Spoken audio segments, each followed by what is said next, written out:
Hello, everybody. Oops, my dog moved when I said that.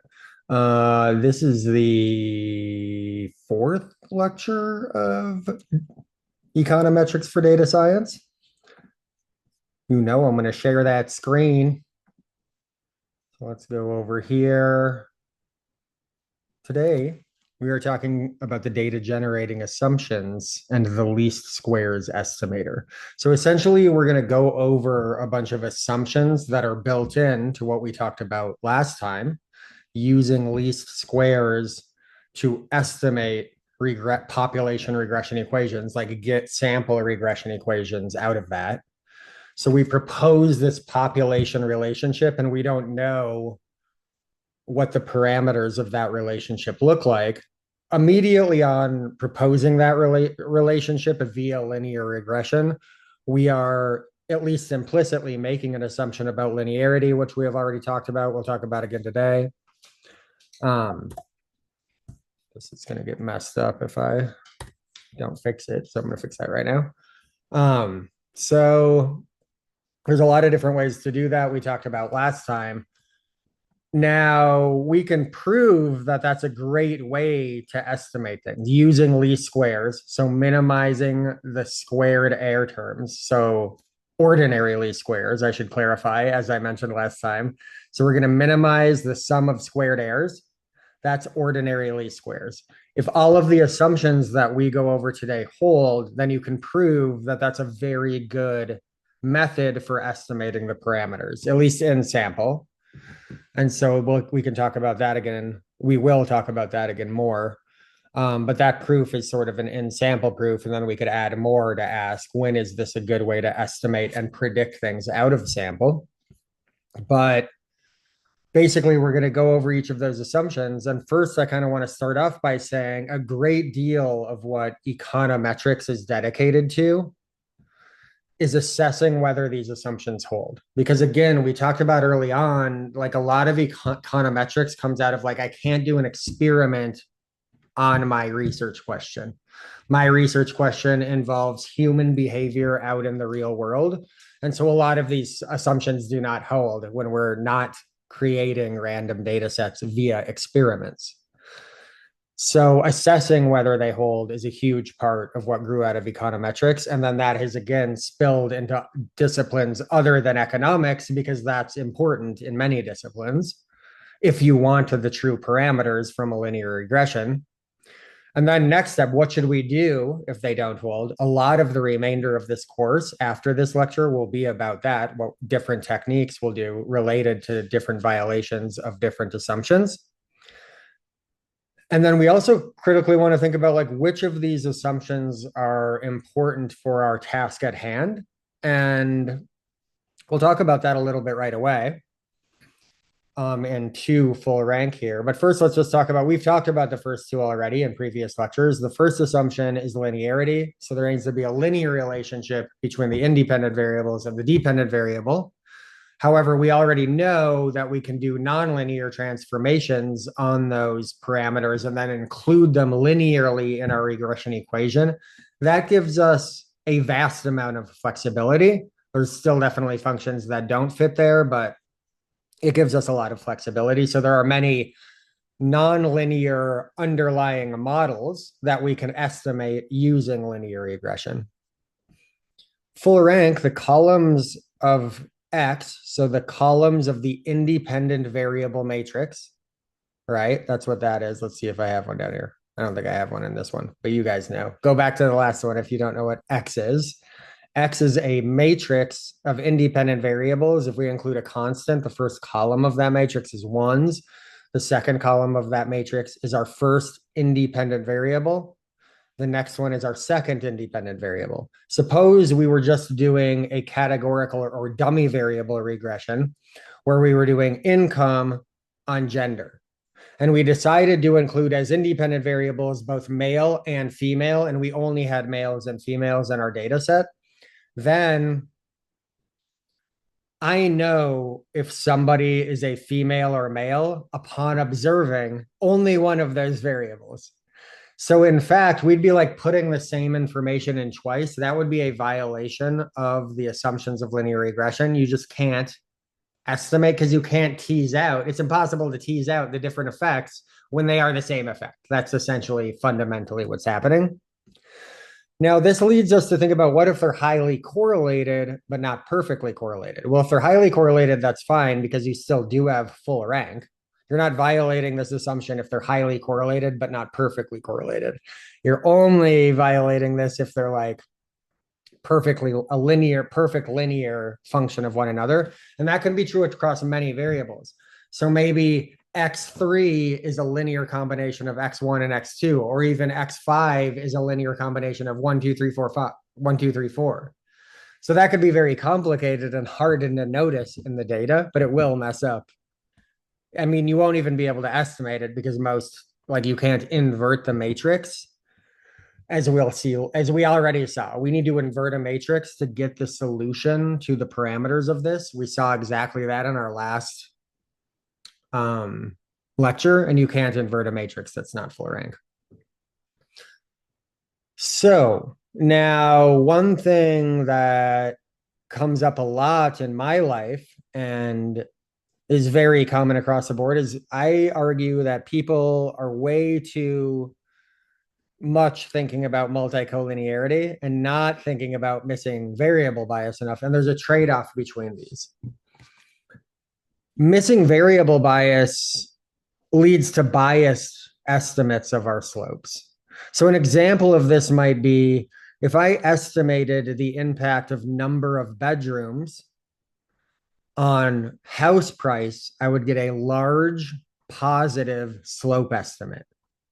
However, then if I included a control variable for square footage, all of the impact that I had in bedrooms would get shifted over to square footage, and my bedroom slope would go way down. And in some samples, I've even seen it go negative. And that the reason for that is if you have a huge mansion, like the difference in price between a 9-bedroom mansion and a 10-bedroom mansion, for example, is not 1 bedroom. Like the 9-bedroom mansion could definitely be way more expensive than the 10-bedroom. That relationship is more related to the square footage. Now, there might be a more thing like you need at least 1 bedroom or 2 bedrooms or 3 to make a house more valuable or something, but that's a different model. And that's the idea. That's the type of thing that missing variable bias can lead to. I get a biased estimate on bedrooms, biased slope estimate for bedrooms, if I'm leaving out an important variable, square footage. So I literally get the wrong answer in that case. With multicollinearity, you get the right answer, but you inflate the variance of your estimate. You guys know that when we calculate statistics, whether they're averages, difference in averages, or slope coefficients from regression, we can use statistical inference and hypothesis testing to see how noisy is this estimate by dividing by the standard error of that estimate. Now, the standard error becomes inflated for slope estimates when we have high correlation between different variables. And that's why people are concerned about multicollinearity. And people might say, oh, I noticed that these two variables have a high correlation, so I'm going to drop one. Well, sometimes when they do that, the results dramatically change. And you got to be worried about that because it's like, have I introduced missing variable bias to my situation here? And I think I'm an energy economist, so I do tons of oil and gas. And I think a really salient example of this in the data is before sort of 2008. It's a little bit hard to see, but especially if you take logs of these guys, oil prices and natural gas prices were very highly correlated, basically up until like 2011, 12-ish. And then that correlation breaks. Like here you have oil prices increasing, gas prices crashing. This is from fracking natural gas. But then people started to frack oil wells. And so then actually you get some co-movement here again, but then big breaks again over here. So what this shows you is now imagine if we're working in a model that we're dropping one of these because we're like, wow, they're highly correlated and I'm getting noisy estimates because of that. So I'm going to drop one. That's probably okay in this short run, but you're going to get all of a sudden get crushed basically because that breaks suddenly. So that's an example of how over focusing on multicollinearity could be a problem. Now, to hammer this in, fundamentally, missing variable bias occurs in my example because square footage is correlated with bedrooms. Those are two independent variables. Bigger houses on average have more bedrooms. So those are correlated, and smaller houses have fewer bedrooms on average. So those are correlated clearly. So maybe we're thinking about, maybe somebody's thinking, I can't keep both of them because then I'll have multicollinearity. But we just explained you would get the wrong answer if you did that. So they're both correlated and they're both individually likely to be correlated with price, with home price. That's the combination where missing variable bias becomes a problem. So if you have a variable that's uncorrelated with another independent variable, any of your other independent variables, missing variable bias can't be a problem. But unfortunately, this is a trade-off, and multicollinearity also isn't a problem in that case. So that's why it's like this is a pretty pure trade-off, because this bias can only happen by taking out a variable in the presence of multicollinearity. So the third assumption is mean zero errors, which has come up a little bit. We've already seen that including an intercept guarantees that this is true. This assumption implies that the conditional value of y given x is x times beta, our prediction from our linear regression, is the expected value of y conditional on our independent variables. And that's obviously a very nice result. That's what we want that result to be. And this mean zero errors conditional on x's leads to that result. We already saw that including an intercept guarantees that this holds. So spherical disturbances, this one's more complicated and of heavy focus, okay? The air terms should display what's referred to as homoscedasticity. So the error variances, imagine I take my regressions and do my stuff and I have errors, okay?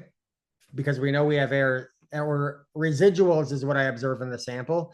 Let's pretend for the moment that I can observe the population errors and I just cut them down the middle and say, oh, these errors have a population variance of 1, and these errors in group B have a population variance of 50. That would be a violation of this assumption because the error variance is not constant across observations in the example I just gave. There's many ways for the error variance not to be constant across observations. I gave you one. You could think of others. And then the other assumption that's packed into this more meta assumption is that we don't have autocorrelation. So the errors are uncorrelated across observations. So a mathematical way to say this is that the variance for any given error term is equal to sigma squared. Notice error I, that's arbitrarily indexed at the observation level, but sigma squared is not, meaning sigma squared is the same for every I. So for all I, for every observation, the variance is the same of the errors. That's what this says mathematically.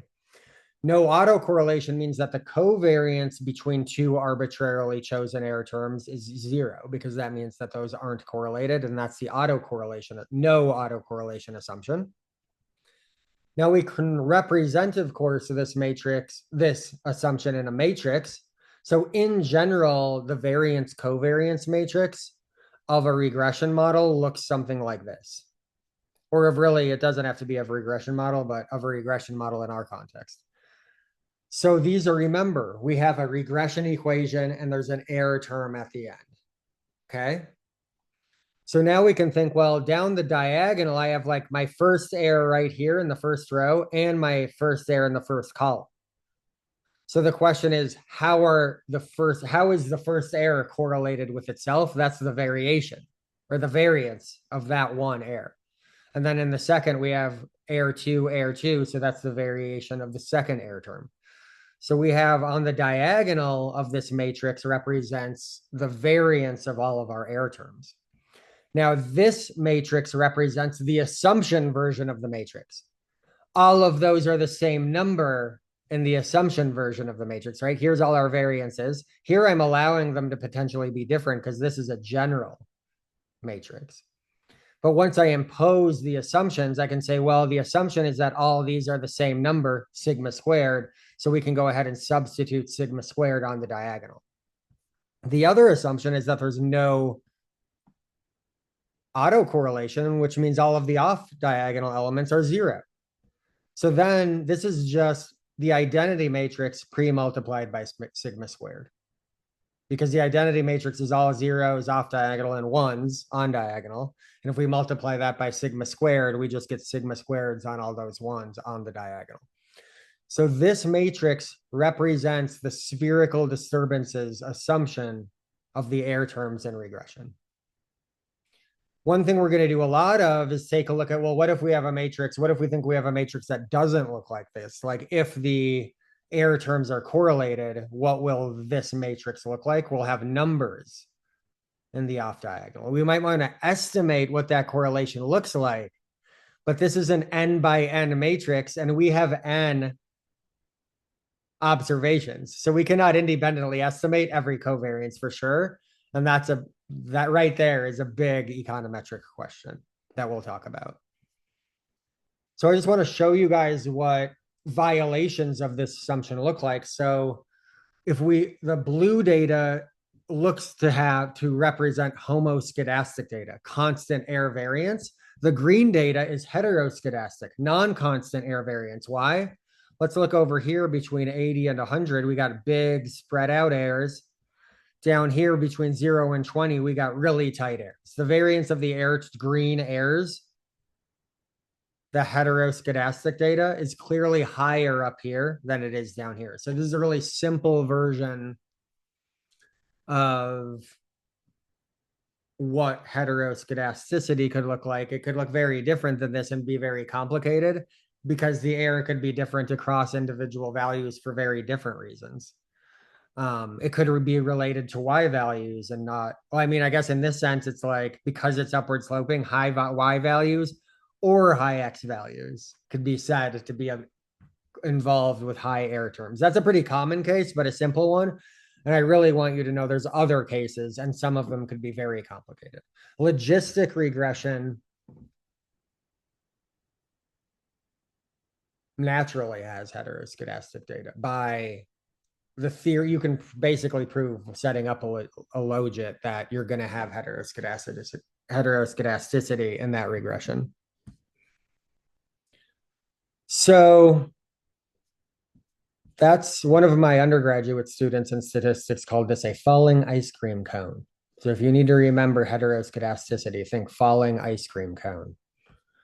Here's what autocorrelation looks like. So the blue line, you kind of have to see the line and the data. So I know this is not the greatest colors, maybe. Here's our blue line. And notice that basically it doesn't look like there's any patterns with where the blue dots are landing relative to the blue line. However, on the green line, maybe we're using a linear model when we have nonlinear data. So maybe we need like an X squared in here.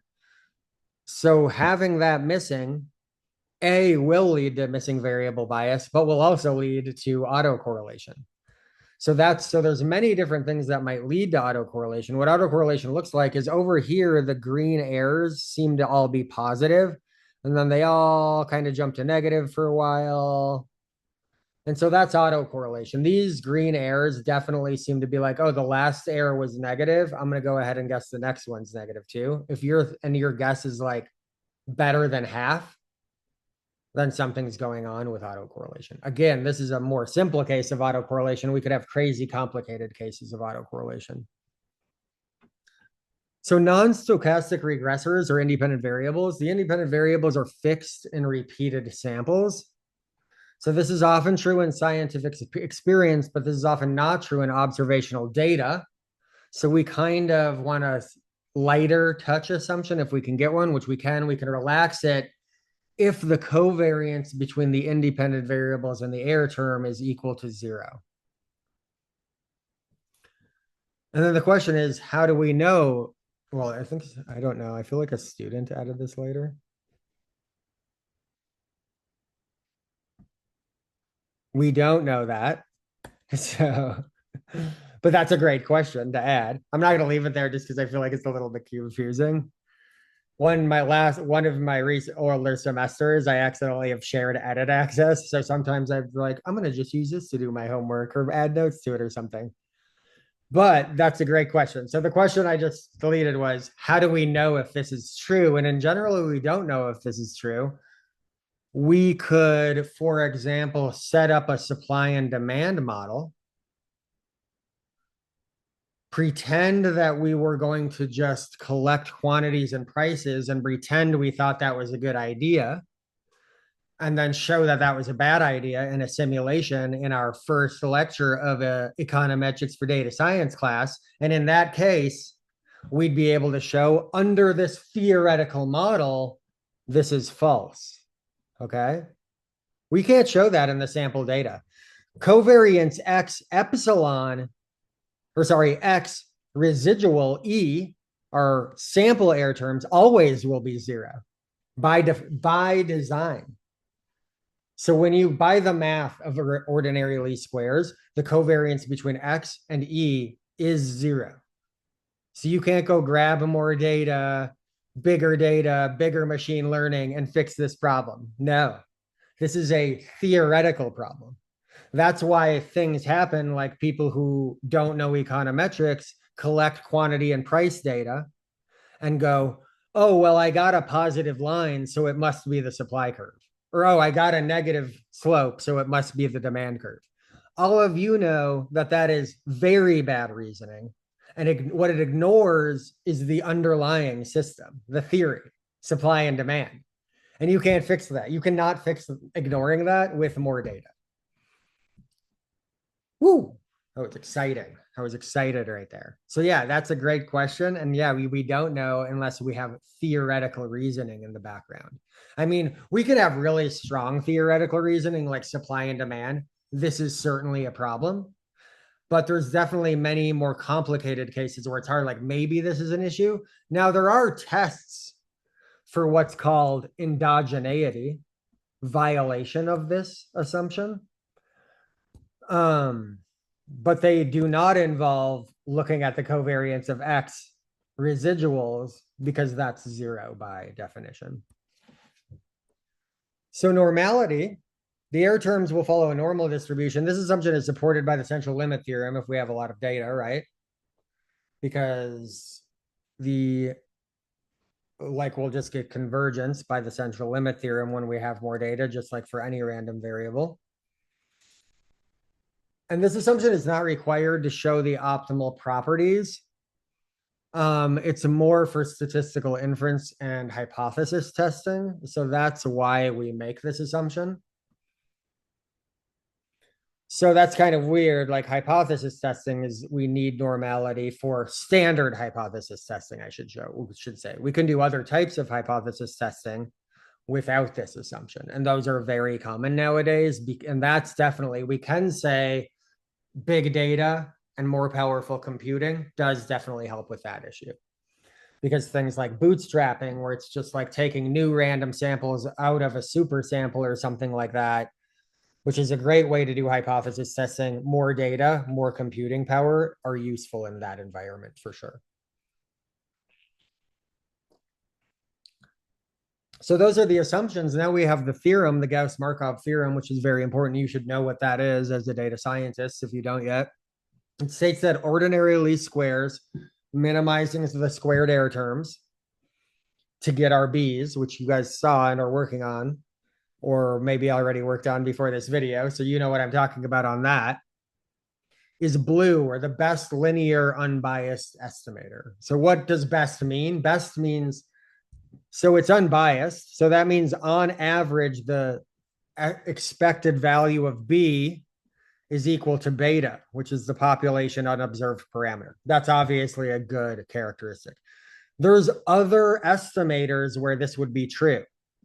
The obviously bad one that I like to talk to students about is like, say we have a sample of 50 and we're going to do a regression. A different way to do a regression would be to, like, instead of using all of the points and doing the covariance of XY over variance X, I'm going to just randomly choose 2 points from that 50 and use my old elementary school slope formula to draw a line between those 2 points. And that's all I need for a line, right? That's why I'm randomly choosing two. That's unbiased. Like if you did that over and over and over and over again, you'd get that the average was the truth. However, that is a massive variance. And that's why OLS is better. And in fact, you can prove that among linear estimators, OLS has the lowest variance of all of the ones that we can come up with that are unbiased, like choose two, or we could do choose three. Those are very bad examples, but we could come up with other examples like minimize the absolute value of the errors. That will have a higher variance than OLS, for example. So that's what being the best means. It's unbiased, and among all of the unbiased ones, the variance of your estimates will be the smallest, so they'll be the most precise. So we can prove that that it's unbiased. So B, that's our estimate, is X prime X inverse. That's why that's the full rank. We're inverting a matrix right there. X prime Y. So well, we can expand that because we know that Y equals X beta plus epsilon right here by definition. And now X prime X inverse X prime X. Ooh, what's the inverse of something times itself? 1. That's gone. So that leaves us with beta. And then we have beta plus X prime X inverse X prime epsilon and X prime epsilon is 0 in expectation. So we can now push the expected value through right here. Sorry, we can just push the expected value through here. Why? Why can we push the expected value through X, a variable? Because by assumption, it's not a random variable. Okay. And now this is where that assumption comes into play. So if we can get that X is fixed in repeated sampling, like a scientific experiment, then this math works and this expected value term goes through the X values. However, remember, we didn't really like that assumption. So we said we could relax that if this was 0. Well, if that's 0 and we're relaxing the fixed sampling, then we can't push the expected value in here through this, but we can apply this assumption to show that all this stuff is 0 and we get beta anyway. So that's where this kind of difference occurs. Because all we want is that B is unbiased. And that's also where endogeneity comes in. Because if both are not true, like both are not true in supply and demand, both of these fail. Then the expected value of B is not beta, which you exactly showed in your first homework assignment. So make sure to draw that connection right now. All that stuff I just said is pretty complicated, but that's the stuff where you're going to go out in the world and be like, I'm confident in what I'm talking about. So sit back and understand what I was just saying with this assumption, those kind of two versions of it right here, how they apply to show that B is unbiased, and then tie that back to your first assignment because you showed that our estimate was biased in that case. And that's because we violated that assumption. And you could think about why intuitively you can kind of get your hands on why Q, if you're using Q on the x-axis, is going to be correlated with error terms in that environment. Unless you get lucky. Now you could get lucky and just accidentally get the right answer. And then you could show like that's a weird knife edge case where I got lucky and didn't happen to get the Q's and the E's that are correlated, sort of. So we have those expectations. And I explained kind of why we can push that shoe. So now we want to show why it has lower variance than other estimators. because we already said like there's other estimators where we could prove it's unbiased. So we can write, so we want to show that that it has lower variance than all other unbiased linear estimators. Note that B is a linear estimator because it is linear in Y. So see, you can see that above. Right here. This is basically like a coefficient, and this is Y. So B is linear in Y. Where'd I go? I think we're right here. Consider all other potential linear estimators. So we could think of like a B naught. This is not the slope right now. This is just distinguishing between B, which is our ordinary least squares estimator, and we want to compare the variance of that estimator to B naught, which is all other, we're going to call all other linear estimators. And we can just say C now. So C for OLS is X prime X inverse X prime. That's what C is, right? Because here I'm just saying CY, B equals X prime X inverse X prime Y. And all those X things, that's what the constant or whatever. Y is a constant. X's are fixed and repeated sampling. We'll hold on to that for a second. And I think, well, don't worry about that part now. But what I want you to focus on now is this coefficient. This looks linear. C is standing in for that. We know that B, the one, our OLS one, does look like this. And now we're imagining, well, let's come up with others that look like this arbitrarily, because we want to do all others. So C represents any coefficient you might put there to estimate B, the beta. So where C is a fixed K by N matrix, which is like those X matrices, in order for B to be unbiased, it must be the case that CX equals the identity matrix, first of all. And that's where that's going to make it okay for X to be repeated in fixed sampling or covariance X epsilon to work in this case as well. The expected value of our subjective analysis, this other potential estimator, is the expected value of CY equals the expected value of these guys. And then we get beta. So this is just establishing that we need CX to be the identity matrix in order to get this result. So now if CX equals, and then we have to hold on to that because that's the only way that this B naught is unbiased. So if CX equals I, then we can now work on the variance of the OLS estimator. So now, sorry, if CX equals I, this is true. The variance of the OLS estimator, because we're going to need that for our comparison, is just the expected value of B minus beta times B minus beta. So now we can just basically make replacements here by showing what B is, because remember, we know what B is, this X prime X inverse X prime Y thing. And then through simplifications, we get that this is the variance of B, which is an important quantity, by the way, anyway, because if you take the square root of that, you have the standard error of B. And now you can take B, divide it by its standard error, and you have a test statistic. So that's by itself important for statistical inference. But also for our current project, we want to compare this variance to the one of B naught. So variance B naught is B naught minus B, blah, blah, blah, C, E, E prime, C prime, sigma squared, C, C prime. So the only remaining question is which one of these is larger, because both of them are getting pre-multiplied by sigma squared, which is the same number. So now we let D equal this new matrix, which is the difference sort of between those numbers, right?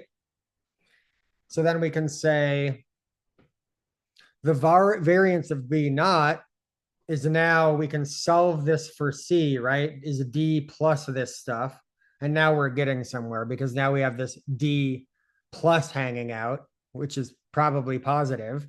And now we have the variance of B, this one that we're comparing to, plus something.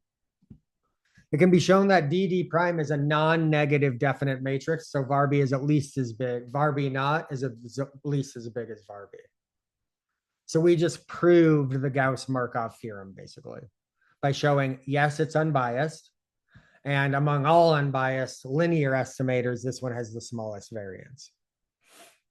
So now getting to that, as I was just mentioning, dividing B by its standard error, that's how we do hypothesis testing.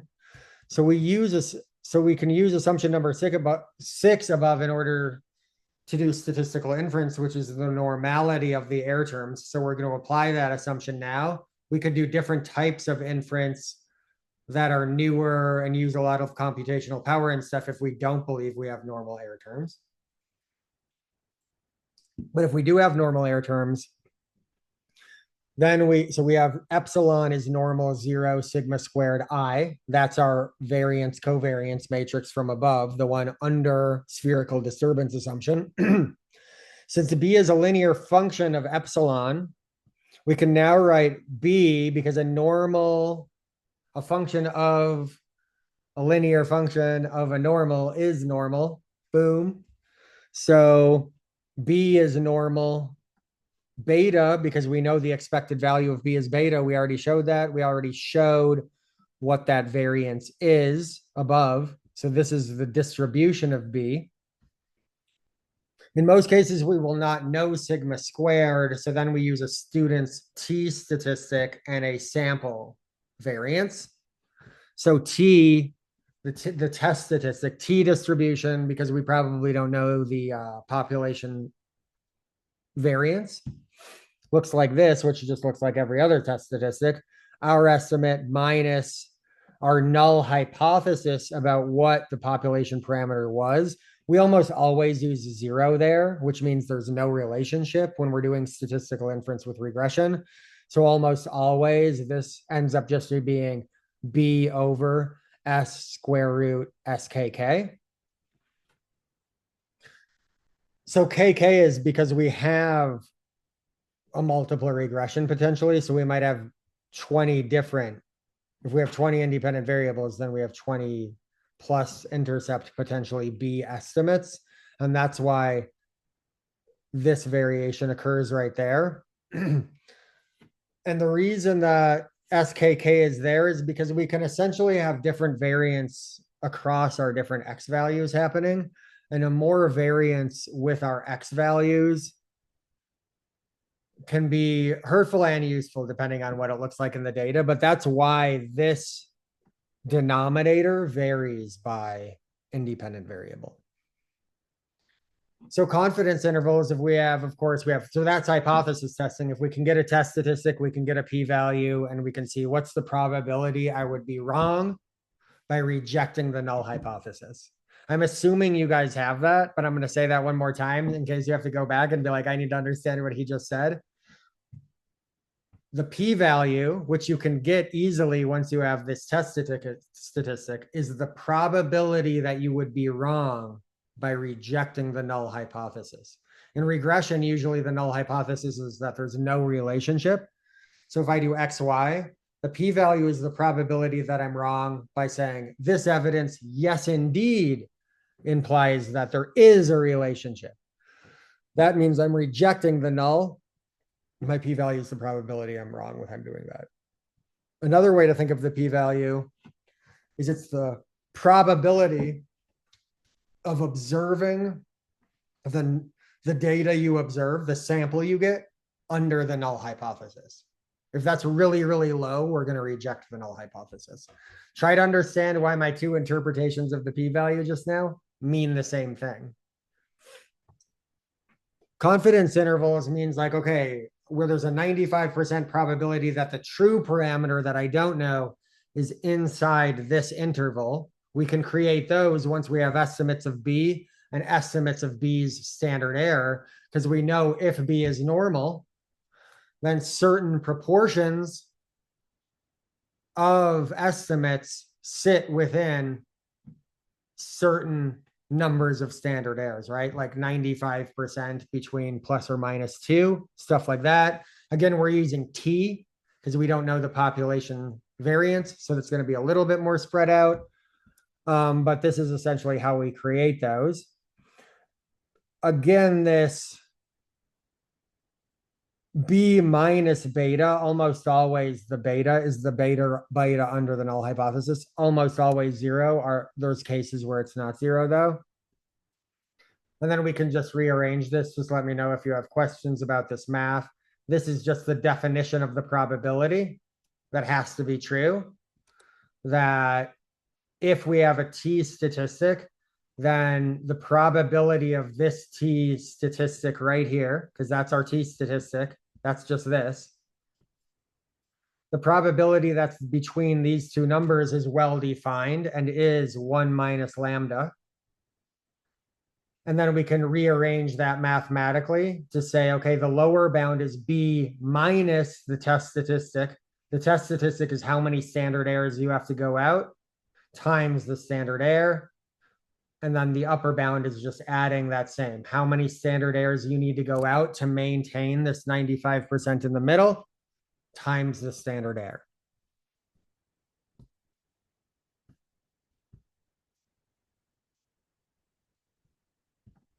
Okay, so then we can just see, I just printed some statistical results. These are p-values. So like when I'm looking at statistical inference, at least for regression, I just go to the p-values. The interceptor constant is very significant. The slope coefficient is very significant. The slope is 0.0294. So this is X1 is, I'm doing oil price and gas price here. So Y is the natural gas price, X is the oil price. So remember our interpretations here.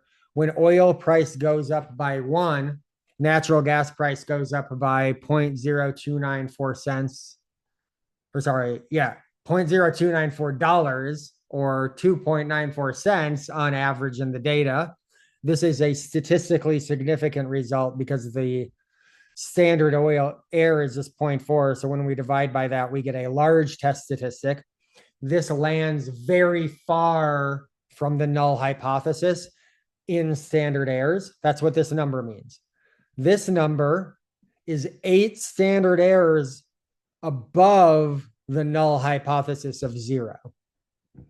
The probability of landing that far above 0 under the null hypothesis is basically 0. So we reject that null hypothesis given the evidence of our data.